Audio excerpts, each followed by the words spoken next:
నమస్తే, welcome to business breakfast. ఇక మార్కెట్ల విషయానికి వచ్చే ముందు నిన్న మన Tollywood industry movie mogul doctor D Ramanaidu గారిని కోల్పోయింది. ఆయన తెలుగు ఇండస్ట్రీకే కాదు భారతదేశానికి మొత్తంలో భారతీయ భాషలు అన్నింటిలో కూడా ఆయన సినిమాలు తీశారు. సో భారతీయ సినిమా ఇండస్ట్రీయే ఆయనను కోల్పోయింది, ఒక దిగ్గజాన్ని కోల్పోయింది అని చెప్పుకోవచ్చు. ఇక ఆయనకి TV5 తరపున ఆయన కుటుంబానికి సంతాపం తెలియజేస్తున్నాం. ఇక మార్కెట్ల విషయానికి వచ్చినట్లయితే నిన్న స్ట్రాంగ్గా క్లోజ్ అయ్యాయి సెన్సెక్స్ అండ్ నిఫ్టీ రెండు కూడా పాజిటివ్గా క్లోజ్ అయ్యాయి. And moreover benchmark index కంటే నిన్న స్మాల్ క్యాప్ ఇండెక్స్ బెటర్గా పర్ఫామ్ చేసింది. అండ్ ఓవరాల్గా చూసుకున్నట్లయితే ఈ నెల రోజుల్లో చూసుకున్నట్లయితే Sensex almost more than 1000 points గెయిన్స్లో క్లోజ్ అయింది. అరౌండ్ 1092 పాయింట్స్ మంత్ వైజ్గా చూసుకున్నట్లయితే లాభాల్లో ముగిసింది. అండ్ నిఫ్టీ కూడా అరౌండ్ 60 పాయింట్స్ గెయిన్స్లో నిన్న క్లోజ్ అయింది. అండ్ ఇవాళ మార్నింగ్ కూడా ప్రస్తుతానికి గ్లోబల్ క్యూస్ అన్ని కూడా పాజిటివ్గానే కనిపిస్తున్నాయి. అండ్ స్పెషల్లీ జపాన్ ఇండెక్స్ నికి 15 ఇయర్స్ హైలో ట్రేడ్ అవుతుంది. స్ట్రాంగ్ ఎక్స్పోర్ట్ డేటాతో నికి 15 ఇయర్స్ హైలో ట్రేడ్ అవుతుంది. సో ఈ క్యూస్ నేపథ్యంలో మన మార్కెట్లు ఏ విధంగా ఉండబోతున్నాయి, అలాగే నెక్స్ట్ వీక్ మనకి బడ్జెట్ ఉంది అండ్ F&O క్లోజింగ్ కూడా ఉంది. సో ఈ నేపథ్యంలో మన మార్కెట్లు ఎలా పర్ఫామ్ చేస్తాయి ఈ విషయం అనలైజ్ చేయడానికి బాలా గారు ఉన్నారు అండ్ సుందర్ గారు కూడా ఉన్నారు. సో బాలా గారు గుడ్ మార్నింగ్. సో మార్కెట్లు ఎలా, గ్లోబల్ క్యూస్ అన్ని కూడా పాజిటివ్గా ఉన్నాయి, రోజు కూడా మార్కెట్లు కొత్త హైని టచ్ చేస్తున్నాయి. సో ప్రీ బడ్జెట్ ర్యాలీ ఎలా ఉండబోతుంది, ఎక్కడి వరకు సాగుతుంది rally? Yeah, first of all, my and my family's deep felt condolences to Dr. D. Ramanayudu గారండి. అండ్ ఆయన చాలా సన్నిహితుడు, అంటే మాకు ఫిలింనగర్ క్లబ్లో కూడా ఆయన అప్పుడప్పుడు కలుస్తుండేవారు. So we'll really miss him. He was a legend in the Telugu film industry. So my deep felt condolences.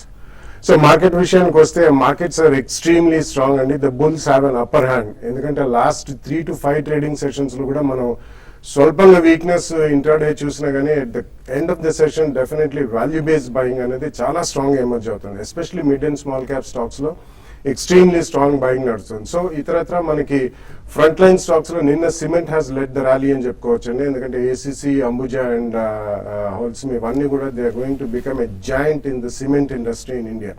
So I think almost about 50 to 60% of the capacity in India will be shared between two and the Holcim Group and Aditya Birla Group. So ఈ రెండు పెద్ద దిగ్గజాలుగా cement ఇండస్ట్రీలో రాణిస్తున్నాయి. So ఇలా మనకు ఒకసారి ఒకటి sectoral churning మూలన even index is extremely strong. Bank Nifty, CNX, IT ఒక్కొక్కటి సెక్టరల్ ఇండెక్స్ కూడా ఎక్స్ట్రీమ్లీ స్ట్రాంగ్ ఉన్నాయి. సో ఇన్ మై ఒపీనియన్ నిన్న మోడీ గారు చేసిన స్పీచ్ తర్వాత especially defence related stocks were absolutely going through the roof. BEL almost about 10 to 12% పెరిగింది, Bharat forge పెరిగింది, అలాగే డైనమాటిక్ టెక్నాలజీస్, ఆస్ట్రా మైక్రోవేవ్, ఇటువంటి స్టాక్స్ అన్ని డిఫెన్స్ రిలేటెడ్ స్టాక్స్. ఆయన ఒక చాలా కీలకమైన స్టేట్మెంట్ చేశారు. If we can just stop 20 to 25% of the imports, we can create anywhere between 1 to 1.25 or even 1.5 lakh skilled jobs అని చెప్పి చేశారు. So it's a humongous job generation and manufacturing kick off activity అని చెప్పాలి. సో ఇలా మనకి ఒకటి తర్వాత ఒకటి అది న్యూస్ ఫ్లో అనండి, ఇంటర్నేషనల్ అనండి, డొమెస్టిక్ అనండి, everything else is absolutely pointing towards a very positive and strong direction. So మనకి మేజర్ వీక్నెస్ అయితే కనిపించలేదండి. I think this will definitely cross the previous peaks before the budget only, which is really surprising. Actually చిన్న reaction ఏదైనా వస్తుంది అనుకున్నా కానీ it is not fourth coming. But in my opinion, one should be extremely cautious at this level. ఎందుకంటే budget we are just a few trading sessions away కాబట్టి bulk money are పెద్ద మొత్తం ఎవరైనా కమిట్ చేయాలనుకుంటే మాత్రం కొద్దిగా వెయిట్ చేయొచ్చు. 3 to 5 days, అంతకంటే ఎక్కువ లేదు. మనకి బడ్జెట్ అయిన తర్వాత కూడా ప్రైస్ డిస్కవరీ అవుతుంది. అక్కడ మనకి ఏ రాయితీలు వస్తాయి, రిఫార్మ్స్ ప్రాసెస్ ఎంత ఫాస్ట్ ట్రాక్ అవుతుంది, డైరెక్ట్ అండ్ ఇండైరెక్ట్ ట్యాక్సెస్లో టింకరింగ్ ఏం జరుగుతుంది, వేటికి రాయితీలు ఇస్తారు, ఇన్వెస్ట్మెంట్ చేయడానికి ఏదైనా స్పెషల్ ఇన్సెంటివ్స్ ఇస్తారా, and especially infrastructure, coal, energy రంగానికి ఎటువంటి పెద్దపీట వేస్తారు. ఎందుకంటే coal options are extremely strong and very positive. That's a very good sign. Government of ఇండియాకి చాలా రెవెన్యూ వస్తుందని, అది డెవలప్మెంట్కి యూజ్ చేస్తామని కూడా వాళ్ళు చెప్పారు. సో ఇవన్నీ కూడా I think there is no negative news at all. And especially in a good market all negative news also is taken as a good news అన్నమాట. సో ఇవన్నీ మనం తీసుకుంటే I think we're really headed towards a very strong pre-budget rally also, but one should be cautious at this level. Bulk money commit cheyalli. Ade SIP ద్వారా చేసే వాళ్ళు 2-3 price points లో కొనే వాళ్ళు, if they cannot wait, they can definitely commit some small amount where stocks have really not run up. అంటే fundamentals మనకి బాగున్నాయి, next 2-3 years రాబోయే ఫోర్కాస్ట్ అది ఏదైతే బాగుంటుందో అక్కడ కొద్దిగా ఇన్వెస్ట్ చేయడం అనేది ఉత్తమమేనండి. ఓకే సుందర్ గారు, టెక్నికల్గా మార్కెట్ టెక్నికల్ గా చూస్తే కనుక మార్కెట్ కొంచెం ఈ లెవెల్లో 8,900 దగ్గర కొంచెం ఒక మైనర్ రెసిస్టెన్స్ కనిపిస్తుంది. లాస్ట్ 2 రోజులు మార్కెట్ కొంచెం పెరిగినప్పటికీను ఈ లెవెల్లో టెక్నికల్ ప్యాటర్న్ చూస్తుంటే కనుక మార్కెట్ లో ఒక కరెక్షన్ వచ్చే అవకాశమే కనిపిస్తుంది. అలాగే బ్యాంక్ నిఫ్టీ చూస్తే కనుక ఈ లాస్ట్ 1 వీక్ మార్కెట్ రికవరీలో స్వల్ప రికవరీ వచ్చింది. మార్కెట్ ర్యాలీలో పెద్ద ఏమీ పార్టిసిపేట్ చేయలేదు. అంటే స్ట్రాంగ్ బయింగ్ సపోర్ట్ అయితే కనిపించలేదు, హై లెవెల్లో కొంచెం సెల్లింగ్ కనిపిస్తుంది. ఈ రోజు నిఫ్టీ చూస్తే కనుక కరెక్ట్గా 8,900 దగ్గర రెసిస్టెన్స్ ఉంది. అక్కడ కనుక దాటి దానిపైన కనుక క్లోజ్ అవుతే నెక్స్ట్ టార్గెట్ 9,000 వరకు వెళ్ళే అవకాశం ఉంది. కానీ ఇంట్రాడే 8,850 దగ్గర స్ట్రాంగ్ సపోర్ట్ ఉంది. ఈ లెవెల్ కింద కనుక ట్రేడ్ అవుతే మటుకు ఇంట్రాడేలో ఫర్దర్గా ఒక సెల్లింగ్ ప్రెషర్ వచ్చే అవకాశం ఉంది. కాకపోతే on the whole short term up trend ఇంకా పాజిటివ్ గానే కనిపిస్తుంది. మేజర్ ఇండికేటర్స్ అన్ని కూడా మూవింగ్ యావరేజెస్ కానీ ట్రెండ్ లైన్స్ కానీ ఫిబొనాచి లెవెల్స్ అన్ని కూడా కొంచెం పాజిటివ్ గానే కాబట్టి as it is trend immediate గా రివర్స్ అయ్యే అవకాశం కనిపించట్లేదు. కొంచెం ఒక సైడ్ వేస్ ధోరణిలో వెళ్ళే అవకాశం కనిపిస్తుంది. అలాగే బ్యాంక్ నిఫ్టీ చూస్తే కనుక 19,000 19,500 మధ్యలో కొంచెం ట్రెండ్ ఊగిసలాడుతోంది. 19,500 బ్రేక్అవుట్ అవుతేనే బ్యాంకింగ్ స్టాక్స్ అన్ని కూడా ఒక ర్యాలీ వచ్చే అవకాశం ఉంది. మనం లాస్ట్ 1 వీక్ గా చూస్తే కనుక మార్కెట్ రికవరీలో డొమెస్టిక్ ఇన్స్టిట్యూషన్స్ బాగా కొనడం జరిగింది. కానీ ఎఫ్ఐస్ పెద్దగా భారీగా బయింగ్ చేయలేదు. నిన్ననే కొంచెం హై లెవెల్లో కొంచెం బై చేయడం వల్ల మార్కెట్ కొంచెం టెక్నికల్ గా కొంచెం పాజిటివ్ గా రావడం జరిగింది. On the whole market selective stocks పెరిగే అవకాశం కనిపిస్తోంది. ఫార్మా కానీ ఎఫ్ఎంసీజీ కానీ ఐటీ కానీ ఇవన్నీ కూడా పెరిగే అవకాశం ఉంది. బ్యాంక్స్ మటుకు ఇంకా ట్రెండ్ మారలేదు. ఇందాక చెప్పినట్టు ఒక స్ట్రాంగ్ బ్రేక్అవుట్ వస్తే తప్ప ఇమీడియట్ గా ర్యాలీ వచ్చే అవకాశం కనిపించలేదు. ఒకవేళ లోయర్ లెవెల్లో ఉందంటే కనుక స్ట్రిక్ట్ గా 8,800 కింద స్టాప్ లాస్ పెట్టి హోల్డ్ చేయొచ్చు. షార్ట్ పొజిషన్స్ పెట్టుకు తీసుకుంటే ఎవరైనా 8,900 పైన స్ట్రిక్ట్ గా స్టాప్ లాస్ పెట్టి మెయింటైన్ చేయడం ముఖ్యం. సో మార్కెట్ కొంచెం ఈ లెవెల్లో కన్సాలిడేషన్ కొంచెం ఒక మైనర్ కరెక్షన్ వచ్చే అవకాశం కనిపిస్తుంది.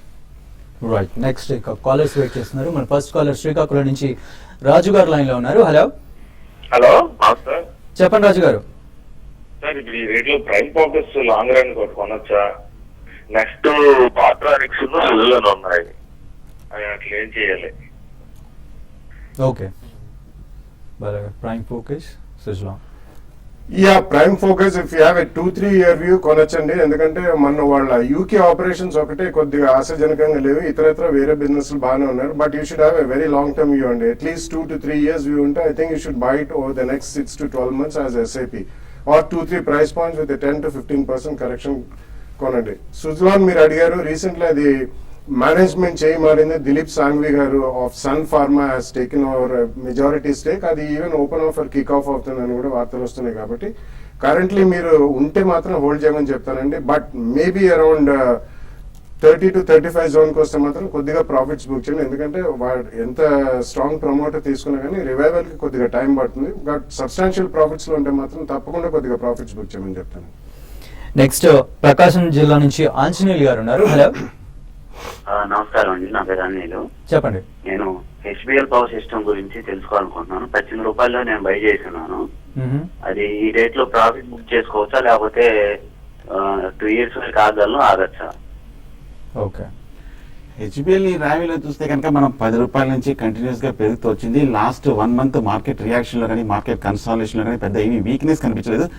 స్ట్రాంగ్ బయింగ్ సపోర్ట్ తో కూడా ఈ లాస్ట్ 1 week కూడా బాగా పైకి దూసుకెళ్ళింది. 30 రూపాయల నుంచి 43 రూపాయల వరకు పెరిగింది. కానీ టెక్నికల్ గా ఒకసారి మనం గమనిస్తే గత 3-5 నెలలుగా చూస్తే కనుక బాగా వీక్లీ చార్ట్ లో విపరీతంగా పెరిగింది. కాబట్టి వీక్లీ చార్ట్ లో కొంచెం ఇండికేటర్స్ ఓవర్ బాట్ పొజిషన్ కనిపిస్తుంది. కాబట్టి షార్ట్ టర్మ్ లో కానీ మీడియం టర్మ్ లో కానీ ఒక కరెక్షన్ కనుక కన్సాలిడేషన్ వచ్చే వస్తుంది. మీరు కనుక పూర్తిగా ఒక షార్ట్ టర్మ్ అయితే కనుక అలాగే ప్రాఫిట్ బుక్ చేయాలనుకుంటే కనుక 45 రూపాయలు 50 రూపాయల మధ్యన ఒక మేజర్ రెసిస్టెన్స్ ఉంది. కాబట్టి ఆ లెవెల్లో ప్రాఫిట్ బుక్ చేసి కొంచెం మళ్ళీ డిక్లైన్ కోసం ఎదురు చూడొచ్చు. నెక్స్ట్ గురు ప్రతాప్ రెడ్డి గారు ఏలూరు నుంచి ఉన్నారు. హలో, హలో, గుడ్ మార్నింగ్ అండి. చెప్పండి. సార్ ఇప్పుడు ఈ ఎఫ్ఓఆర్ డిఫెక్ట్స్ M&M వాళ్ళ పార్టీ ఫెయిల్ అయింది అని తర్వాత ఇప్పుడు ముంజలాట వాళ్ళు నిఖిల్ గాంధీనే CEO యాక్సెప్ట్ చేస్తున్నారని న్యూస్ వస్తున్నాయి. ఇప్పుడు దీనివల్ల ఎఫ్ఓఆర్ డిఫెక్ట్స్ ఇంకేమైనా పెరిగే అవకాశం ఉందా? నేను 46 రూపీస్ తీసుకున్నాను 400. అలాగే బికాల్ ఈ మధ్య 55 నుంచి మళ్ళీ 39 పోయింది. అలాగే ఈ ఎఫ్ఓఆర్ రేట్ల గురించి సెకండ్ ఏదన్నారు? టీవీఎస్ మోటార్స్ ఎల్ఐసి టెక్నికల్ గా ఈరోజు ఇంటర్నెట్ ఎలా ఉంటాయి? పిపావావ్ టీవీఎస్ అర్థమైందండి, మధ్యలో ఏదో అన్నారు. కాదండి, పెట్రోల్ డిఫెన్స్ ప్రికాల్ అండి, PRI CY Pricol. Pricol. Yeah పిపోవాక్ డిఫెన్స్ మీరు వార్తల మీద వెళ్ళకండి. మీరు మంచి రేట్లో కొన్నారు 400 షేర్లు. ప్రాబ్లీ కొద్దిగా షేర్స్ లో ప్రాఫిట్స్ బుక్ చేయాలండి, ఎందుకంటే ఎటువంటి చేతులు మారినా కానీ అవన్నీ లాంగ్ టర్మ్ లో బాగుంటాయి, కానీ ఇమీడియట్ షార్ట్ టర్మ్ లో అది చాలా షార్ప్ రన్అప్ చూసాం కాబట్టి I think you should book some profits. Maybe 1/3 అంటే ఒక 100 షేర్స్ అమ్మండి. మేబీ అరౌండ్ 85 to 100 జోన్లోకి వెళ్తే ఇంకొక 100 షేర్స్ అమ్మండి. మిగతా 200 షేర్స్ లాంగ్ టర్మ్ ఉంచండి. సో ఎప్పుడైనా కానీ మనం సబ్స్టాన్షియల్ ప్రాఫిట్స్ ఉన్నప్పుడు ఎంత మంచి మేనేజ్మెంట్ కి చేతులు మారినా కానీ కొన్ని స్టాక్స్ లో మనం ప్రాఫిట్ బుక్ చేయాలి. ప్రికాల్ డెఫినెట్లీ ఉంటే మాత్రం ఉంచమని చెప్తానండి. ఒకవేళ లేకపోతే కూడా ఫ్రెష్ గా కొనాలనుకుంటే you can go ahead and buy with 2 price points at least 10 to 15% correction తో కొనండి. It's one of the good auto ancillary industries based out of Coimbatore. Premier Instruments and Controls అండి. They do a lot of dashboard stuff into automobiles. Okay.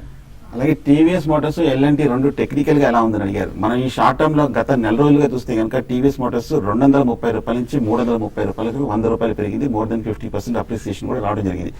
కాకపోతే ఈ లెవెల్లో గత వారం రోజులుగా కొంచెం 320 రూపాయల దగ్గర కొంచెం ట్రెండ్ ఆగి కొంచెం ఒక మైనర్ కరెక్షన్ లోకి వెళ్తుంది. కొంచెం టైర్డ్నెస్ కనిపిస్తుంది.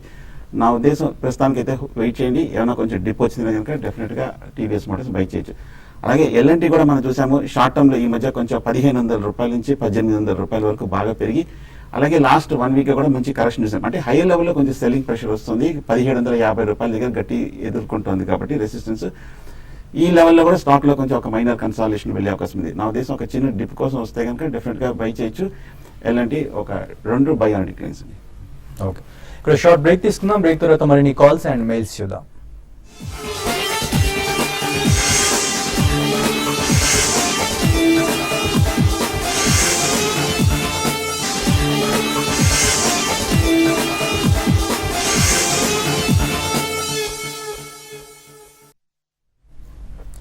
Welcome back. మన నెక్స్ట్ కాలర్ ఉన్నారు, రమణ గారు లైన్ లో ఉన్నారు. హలో రమణ గారు, సార్ చెప్పండి. సార్ నమస్తే సార్. నమస్తే అండి. ఈ ఆదాని పోర్ట్స్ కొంటే నాకు Adani power, Adani logistics NSI కొంచెం రేషియో చెప్పండి సార్. ప్రస్తుత రేట్ లో కొనవచ్చా కూడా చెప్పండి. ఓకే, అది అదాని పోర్ట్స్ కాదండి, అదాని ఎంటర్ప్రైజెస్ అండి. అరౌండ్ 650 to 700 జోన్ లో ఉన్న స్టాక్ అండి. సో అది కొంటే మీకు అబౌట్ 3 షేర్స్ అడిషనల్ వస్తాయి. అవి చాలా టైం పడుతుందండి. ఇంకా ఇప్పుడప్పుడే ఆ రికార్డ్ డేట్ అవన్నీ కూడా రాలేదు. అది ఓన్లీ అనౌన్స్మెంట్ వచ్చింది కాబట్టి it's not Adani port. So that you should take care. Okay, next caller line లో ఉన్నారు. హలో రాజు గారు, ఏమండి చెప్పండి. జేకే లక్ష్మి 200 షేర్లు తీసుకున్నానండి. ఆ షేర్లు ఎట్లా ఉంటాయని. ఏ ప్రైస్ లో తీసుకున్నారండి? 417లో తీసుకున్నానండి. బాగా తగ్గింది. ఓకే, జేకే లక్ష్మి చూస్తే కనుక మీరు ఒకసారి టెక్నికల్ గా అంత క్రితం 150 రూపాయల నుంచి కంటిన్యూస్ గా 430 రూపాయల వరకు బాగా పెరిగిందండి. లాంగ్ టర్మ్ లో చూస్తే కనుక వీక్లీ చార్ట్లను, మంత్లీ చార్ట్లను రెండిట్లోనూ కొంచెం ఓవర్ బాట్ పొజిషన్ లో ఉంది. ఆ టెక్నికల్ ఓవర్ బాట్ పొజిషన్ ఇప్పుడు మనం అడ్జస్ట్మెంట్ చూస్తున్నాం. మంచి స్టాకే, కాకపోతే మీరు బాగా హై ప్రైస్ లో తీసుకున్నారు. టైమింగ్ కొంచెం ఎంట్రీ రాంగ్ గా హై లెవెల్లో తీసుకున్నారు కాబట్టి కొంచెం మీరు కరెక్షన్ కి వెయిట్ చేయక తప్పదు. స్టాక్ లాస్ట్ 1 మంత్ గా మనం చూస్తున్నాము 425 రూపాయల నుంచి కంటిన్యూస్ గా తగ్గుతూ 350 రూపాయల వరకు పట్టడం జరిగింది. కాకపోతే 350 రూపీస్ దగ్గర సపోర్ట్ ఉంది. ఇక్కడ నుంచి కొంచెం రికవరీ అవకాశం ఉంది. కానీ 350 కనుక మళ్ళీ బ్రేక్ అయిందంటే కనుక అప్పుడు కొంచెం మళ్ళీ ఫర్దర్ షార్ట్ టర్మ్ కరెక్షన్ వచ్చే అవకాశం ఉంది. ఓకే, కడప నుంచి చంద్రశేఖర్ గారు ఉన్నారు. Hello hello sir. చెప్పండి Chandrasekhar garu. Sir good morning అండి. సార్ మన బాలసుబ్రహ్మణ్యం గారిని అడగాలి సార్. అడగండి. ఎక్సెల్ ఇండస్ట్రీస్ తర్వాత Ahmednagar Forgings sir. Excel Industries వచ్చేసి స్వచ్ఛ భారత్ వలన they are introducing the binary converter waste into compost వచ్చేసి మ్యానుఫ్యాక్చరింగ్ ప్లాంట్ అందిస్తున్నారు. ఈ 3 స్వచ్ఛ భారత్ వలన మనకి ఏమైనా బెనిఫిట్ ఉంటుందా? దాని ఎర్నింగ్స్ కూడా బాగున్నాయి సార్ కంపారిటివ్ గా. బట్ మార్కెట్ ఫ్యాన్సీ దీనికి ఉందో లేదో తక్కువ ఉన్నట్టుంది. అలాగే సార్ అహ్మద్నగర్ ఫోర్జింగ్స్ కూడా మేము compare to so many forgings దీని పిఈ కానీ ఎర్నింగ్స్ కానీ బాగున్నాయి. దాని యొక్క సపోజ్ యాంటెక్ గ్రూప్ అన్నమాట. అది దీని కార్పొరేట్ గవర్నెన్స్ ఏమన్నా మనకు వచ్చేసి ప్రాపర్ గా ఉందా లేదా? Why it is coatings so. Chandrasekhar garu, మీరు డౌట్ అడగండి, విశ్లేషణ బాగా వివరిస్తారు. యా బేసికలీ స్వచ్ఛ భారత్ మహాన్ కానీ నిన్న మోడీ గారు చేసిన ఏరోస్పేస్ దాంట్లో డిఫెన్స్ గురించి కానీ యాక్చువల్లీ సెంటిమెంట్ పరంగా చాలా హైప్ అండ్ హోప్ మీద స్టాక్స్ చాలా ఫాస్ట్ గా పెంచుతున్నారండి. Please shed all those news from the brain. Actually Excel Crop Care అంటారు దాన్ని, Excel industry, they are basically into agrochemicals. So disinfectants ఇటువంటివి ఏమైనా వాళ్ళు చేస్తారేమో కానీ, but just because of that benefit పొందే కంపెనీలు కొన్ని ఉండొచ్చు.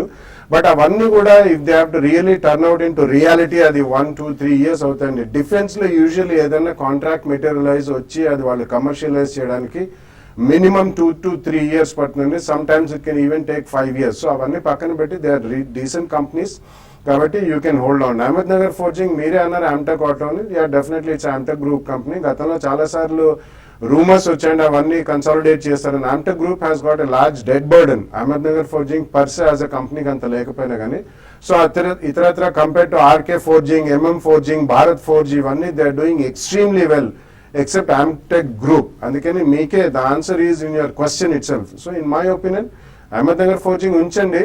ట్రేడింగ్ స్పాట్స్ ఏదైనా క్వార్టర్ రిజల్ట్స్ వచ్చినప్పుడు వస్తే తప్పకుండా కొద్దిగా ప్రాఫిట్స్ బుక్ చేసి వేరే వాటిలోకి షిఫ్ట్ అవ్వండి. నెక్స్ట్ బాపట్ల నుంచి ప్రభు గారు లైన్ లో ఉన్నారు. హలో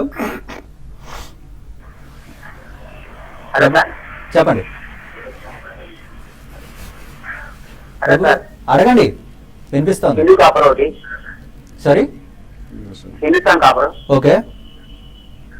సేల్ సేల్ తీసుకున్నారా, తీసుకోవాలనుకుంటున్నారా? తీసుకోవాలి సార్. షార్ట్ టర్మా, లాంగ్ టర్మా, ట్రేడింగా? లాంగ్ టర్మే సార్. ఓకే.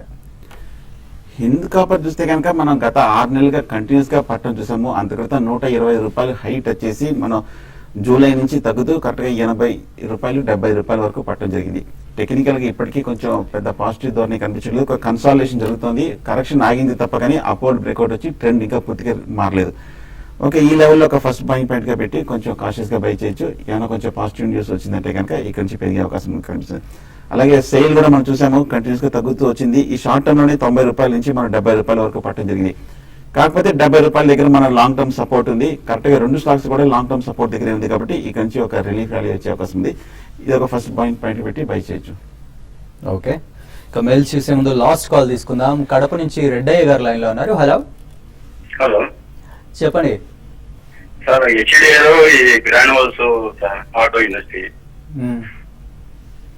హలో, తీసుకున్నారండి? తీసుకున్నాం సార్. ఓకే, సో మీ డౌట్ ఏంటి, ఎగ్జిట్ అయిపోవాలా, హోల్డ్ చేయాలనా? ఈ బడ్జెట్ వరకు హోల్డ్ చేస్తామని సార్. ఓకే, బడ్జెట్ అంటే వారం కూడా లేదండి. Suggest yeah, HDL is speculative share అండి. మీరు ఆల్రెడీ హోల్డ్ చేస్తున్నారు కాబట్టి ప్రాఫిట్స్ లో ఉంటే in my opinion definitely profits book చేయాలండి. Granules I think you can hold for the next few days or even few quarters also. ఎందుకంటే వాళ్ళు ఒక క్యూఐపి రేజ్ చేస్తున్నారు, plus extremely good expansion next 12 to 18 months లో materialise అవుతుందండి. It's going to be one of the finest pharmaceutical stocks to one. So budget దాకా అంటారు, budget దాకా definitely wait చేయొచ్చండి. కానీ స్పర్ట్ ఈ లోపల వస్తే మాత్రం I think you should book some profits. Okay, mails చూద్దాం. రఘురామయ్య గారు మెయిల్ చేశారు. ఏరిస్ అగ్రో 140లో బై చేశారట. అలాగే ఎల్డర్ ఫార్మా 146లో లాంగ్ టర్మ్ కోసం బై చేశారు. సో బట్ ఇది తగ్గుతూ ఉన్నాయి, హోల్డ్ చేయమంటారా, ఎగ్జిట్ అమ్మంటారా అని అడుగుతున్నారు బాగా. ఏరిస్ అగ్రో ఉంచమని చెప్తానండి. ఎందుకంటే ఇప్పుడు మనకు we're entering into agri season. ఎందుకంటే ఫస్ట్ ప్రిలిమినరీ రిపోర్ట్స్ ఐఎండి ఏప్రిల్లో వస్తాయి. సో మేబీ జూన్ క్వార్టర్ దాకా చూడండి, అక్కడ బౌన్స్ వస్తే ప్రాఫిట్స్ బుక్ చేయండి. నరేష్ కుమార్ గారు అడుగుతున్నారు, సిసిఎల్ ప్రోడక్ట్స్ ఎందుకు తగ్గుతుంది, మార్కెట్ పెరుగుతుంటే ఇది మాత్రం తగ్గుతుంది, రీజన్ ఏంటి అని అడుగుతున్నారు. సిసిఎల్ చూస్తే కనుక అంత క్రితమే గత 6 నెలలుగా మనం కంటిన్యూస్ గా పెరగడం చూసామండి. లోయర్ రేట్ లో 30 రూపాయల నుంచి పెరుగుతూ ఇంచుమించు 200 రూపాయల వరకు పెరగడం జరిగింది. టెక్నికల్ గా పూర్తిగా ఒక ఓవర్బాట్ పొజిషన్ వల్ల ఈ స్టాక్ లో ఒక సెల్లింగ్ ప్రెషర్ తోటి ఒక కరెక్షన్ మనం చూస్తున్నాము. మరి కొంతకాలం కన్సాలిడేషన్ కొనసాగే అవకాశం కనిపిస్తుంది. కొంచెం షార్ట్ టర్మ్ అయితే కొంచెం అవుట్లుక్ కొంచెం వీక్ గానే ఉండే అవకాశం ఉంది. జయరామ్ రెడ్డి గారు మెయిల్ చేశారు. జమ్మూ అండ్ కాశ్మీర్ బ్యాంక్లో అండ్ స్టేట్ బ్యాంక్ ఆఫ్ ఇండియాలో 6,000 ఎవ్రీ మంత్ ఎస్ఐపి చేద్దాం అనుకుంటున్నారు 3 years కోసం. సో ఎలా ఉంటుంది? ఎస్బీఐ ఇస్ ఓకే అండి. Jammu and Kashmir bank recently ఆ ఫ్లడ్స్ తర్వాత and there was some corporate governance issues, అంటే ఎన్పిఎస్ ట్రీట్మెంట్స్ లో కొద్దిగా దెర్ వాజ్ సమ్ షెడీ డీల్స్ అని చెప్పి వార్త వచ్చింది. So instead of Jammu and Kashmir you can go with DCB. Okay, Bhavani Shankar గారు అడుగుతున్నారు, అశోక్ లేలాండ్ 70 రూపీస్లో call 70 call 1 rupee 90 paiselo and Adani Port 350 call 5 rupees 40 paise and Adani Power 55 call 55 paiselo hold చేస్తున్నారట. అశోక్ లేలాండ్ మటుకు పాజిటివ్ గానే ఉందండి. లాస్ట్ 1 వీక్ లో మార్కెట్ రియాక్షన్ లో కూడా అంత క్రితం చూస్తే కనుక కొంచెం స్ట్రెంత్ చూస్తున్నాము. కరెక్ట్ గా 70 రూపీస్ దగ్గర రెసిస్టెన్స్ ఉంది. ఇవాళ రేపు 70 పరీక్షించే అవకాశం ఉంది. 70 బ్రేక్అవుట్ అయిందంటే కనుక ఫర్దర్ అప్ ట్రెండ్ వచ్చే అవకాశం ఉంది. కాల్ ఆప్షన్స్ హోల్డ్ చేయండి. కానీ Adani power and Adani port మటుకు చూస్తే కనుక రెండు ఈ మధ్య లాస్ట్ 1 వీక్ పెరిగినప్పుడు కరెక్ట్ గా రెసిస్టెన్స్ దగ్గర ఉంది. ఈ లెవెల్ దాటాలంటే కొంచెం సమయం పట్టే అవకాశం ఉంది. కన్సాలేషన్ లో వెళ్ళే అవకాశం ఉంది. కాబట్టి నా ఉద్దేశం ఈ రెండు స్టాక్స్ ఏమాత్రం ప్రాఫిట్ వస్తే ఎగ్జిట్ అయిపోవడం మంచిది. నెక్స్ట్ మెయిల్ బాలకృష్ణ గారు మెయిల్ చేశారు. Apollo tyres in 190 call 7 rupees 70 పైసెస్లో హోల్డ్ చేస్తున్నారు. సో ఫిబ్రవరి ఎక్స్పైరీ ఎలా ఉంటుంది అడుగుతున్నారు. అంటే ఎక్స్పైరీ వరకు అని వెయిట్ చేయొద్దండి. లాస్ట్ 1 or 2 వీక్స్ గా చూస్తే కనుక అపోలో టైర్స్ బాగా పడింది. 240 రూపాయల నుంచి 180 రూపాయల వరకు పడి ఇప్పుడే కొంచెం ఈ లెవెల్లో స్టెబిలైజ్ అవుతుంది. ఇవాళ ఈ 2 రోజుల్లో పెరగడం చూడండి. ఒకవేళ శుక్రవారం ఇవాళ రేపు కనుక పెరిగిందంటే కనుక హోల్డ్ చేయండి. లేదంటే కనుక నా ఉద్దేశం ఏమాత్రం స్వల్ప ప్రాఫిట్ వచ్చినా ఎగ్జిట్ అయిపోవడం మంచిది. ఓకే. రత్న భవానీ గారు అడుగుతున్నారు. Bajaj electrical and Nilkamal Strides Arcolab next 1 year కోసం ఎలా ఉంటుంది అని అడుగుతున్నారు. యా గుడ్ స్టాక్స్ అండి. All the 3 are reasonably good selection. కానీ స్పర్ట్స్ రీసెంట్లీ వచ్చాయి. నిన్ననే మనకి Strides Arcolab almost 40 to 50 rupees పెరగడం చూసాం. కాబట్టి you buy it in 2 or 3 price points with 10 to 15% correction. Chandu గారు అడుగుతున్నారు. Is it right time to invest in Suzlon అని? ఈ మధ్య కొంచెం పెరగడం చూసాము. కొంచెం యాక్టివిటీలోకి కొంచెం వాల్యూమ్స్ తోటి రావడం జరిగింది. కానీ మనం టెక్నికల్ గా చూస్తే కనుక 15 రూపాయల నుంచి 28 రూపాయల వరకు పెరగడం చూసాము. కరెక్ట్ గా 28-30 రూపాయల దగ్గర మనం లాస్ట్ 1 year చూస్తే కనుక లాంగ్ టర్మ్ డిస్టెన్స్ ఉంది. ఈ లెవెల్ దాటడం కష్టమే. బయింగ్ అయితే వద్దు, దీని బెటర్ స్టాక్స్ ఉన్నట్టు అనిపిస్తుంది. Okay. HCC and Arvind Remedies గురించి అడుగుతున్నారు దొరబాబు గారు.